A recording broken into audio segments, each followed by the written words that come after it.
Сыналасыз. Өміріміздің бәрі сынақтан тұрады, бауырлар. Бір сынақтан құтылсаңыз не болады? Екінші сынақ келеді. Ол сынақтан әрең құтылсаңыз, үшінші сынақ келеді. Одан құтылсаңыз, төртінші сынақ келеді. Осылай өмірінің соңына шейін сынақ таусылмайды.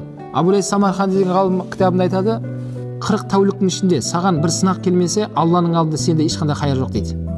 Яғни 40 сутканың ішінде сен ауырған жоқсың. Не машинең баллон жарылмады, не үйде әйеліңмен ұрыспадың, не бастығыңмен сөзге келіп қалмадың. Яғни бәрі нормально кетіп жатыр. Бәрі орнымен қалыпты кетіп жатыр. 40 тәулікке осылай жалғасса не дейді? Біл, сен Алланың алдында ешқандай бір қайыр болып жатқан жоқсың дейді.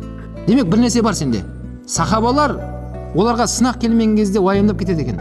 Алла мені ескерусіз қалдырып қойды ма деп. Сынақ келген кезде қуанады екен солар. Альхамдулилля, Алла мені ескерді. Алла Тағала өзінің сүйген құлдарына сынақ береді деп айтқан пайғамбар алейхиссалам.